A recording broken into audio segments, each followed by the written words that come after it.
Halo guys, guys, apa kabar semuanya guys? Harap-harap semua oke guys. Baiklah guys, hari ini kita sambung lagi PDPR kita untuk minggu yang ke-18 guys. Oke, dan hari ini kita mau sambung bagian yang ini guys. Oke guys, minggu lalu kita sudah buat ini kan, faktor-faktor yang mempengaruhi pembuatan keputusan. Oke, kedapatan maklumat sudah kita belajar. Kecakapan pembuat keputusan pun kita sudah belajar.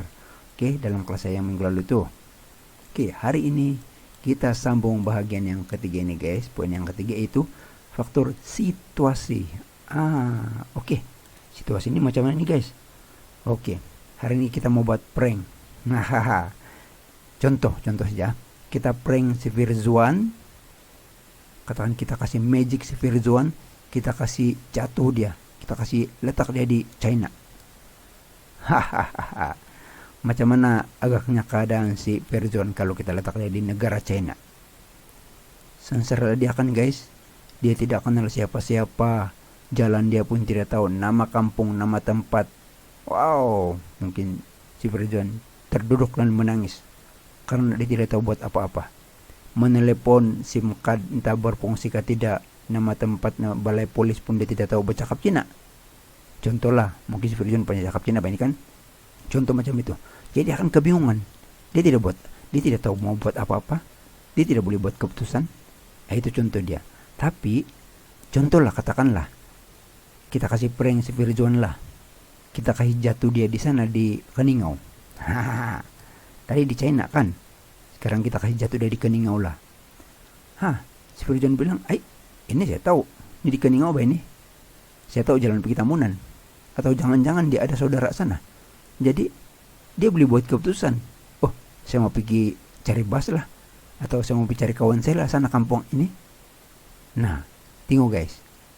Bila dalam keadaan situasi-situasi tertentu, kita boleh buat keputusan berdasarkan keadaan dia, berdasarkan situasi dia. Bila kita berada di tempat yang sangat-sangat asing bagi kita, kita tidak tahu buat keputusan. Sangat-sangat tidak pasti. Kan? Tapi kalau kita berada di tempat yang kita tahu, senang kita buat keputusan. Oke, saya bagi contoh lah. Katakan contoh kita prank si Firzuan, kita kasih jatuh dia di Pekan. Nah, di Pekan Tambunan lah. Menari-nari si Firzuan, bersiul-siul si Firzuan. Si Firzuan kan jatuh sana Alliance Bank. Dia jalan kaki hejak sampai di Yuhmin, dia seberang itu sungai sana, pergi klinik, pergi SK Pekan, limpas masjid, balai polis, pusing-pusing sedikit sampai sudah rumah si Firzuan. Jadi guys, hari ini saya sudah tunjukkan kepada kamu macam mana itu faktor situasi mempengaruhi seseorang untuk membuat keputusan. Jadi, kalau kita kasih prank si Firzuan, kasih letak dia di Pekan, maka dia berada di sini. Dia sangat-sangat pasti, ini rumah saya saja ini, di Pekan ini, tempat saya berjalan-jalan. Dia sangat-sangat pasti. Dia buat keputusan, saya mau jalan kaki pergi sana. Dia sangat-sangat pasti, tiada masalah langsung. Sebab dia sangat-sangat pasti dia punya maklumat. Dia punya keadaan, dia punya situasi. Kita kasih jatuh di si Firzuan di Keningau. Mungkin dia gentar sikit aja lah. Sebab Keningau dia masih tahu. Sini jalan pergi Tambunan, ada lagi saudara saya sini kah? Saya call bapak saya akan datang kah? Saya tahu siapa-siapa kah? Contoh begitu kan? Oke. Tapi kalau katakan kita kasih jatuh dia di Semenanjung. Di Semenanjung ini guys, ketidakpastian. Mungkin dia gabra sedikit lah. Semenanjung, ini negeri apa ini? Negeri Perak kah? Selangor kah? Tapi sekurang-kurangnya dia masih tahu. Kan? Itu dalam keadaan ketidakpastian. Walaupun dia serba tidak tahu, tapi dia masih boleh buat keputusan. Dia masih terfikir, ini mau pergi LIA dulu, lepas tu mau jalan pergi KK, sampai KK baru saya pergi Tamunan. Dia masih tahu. Tapi kalau dia dalam keadaan kesamaran yang jauh sangat-sangat ini di China, maka dia pun mungkin dia akan duduk menangis, berdoa. Kali dia pergi balai polis kan, sebelum tadi itu pergi balai polis, tidak pandai bercakap Cina contoh dia, atau balai polis dia pun tidak boleh paham. Nah, bingung si Firzuan. Jadi Faktor situasi merupakan faktor yang sangat-sangat mempengaruhi apabila kita buat keputusan. Oke, kalau kita berada dalam keadaan yang pasti tentang suatu produk, maka atau tentang apa-apa yang kita uruskan dalam syarikat, maka keputusan kita sangat-sangat bagus. Itu dalam keadaan pasti. Kalau kita dalam keadaan yang risiko ini rendah sedikit daripada kepastian lah. Ada yang kita tahu, tapi tidak semua, maka keputusan kita agak sederhana. Tapi bila kita berada dalam keadaan ketidakpastian yang lebih teruk lagi daripada risiko ini, maka keputusan kita kurang. Kan?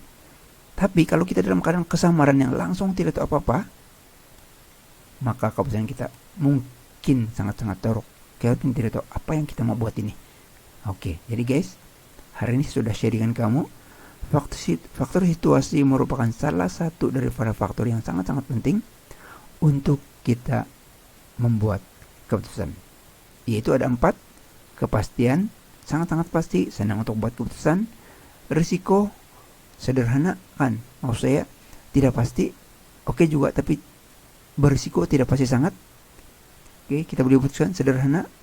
Ketidakpastian, itu lebih teruk dari risiko. Dan kesamaran, kita langsung tidak tahu apa-apa. Oke guys, jadi ingat ada 4 faktor pecahan dalam faktor situasi. Oke, dan boleh baca dalam buku, dalam buku nota kita itu, dalam buku rujukan itu, ada di sana juga dia punya huraian-huraian. Tapi dia punya situasi lebih kurang macam ini.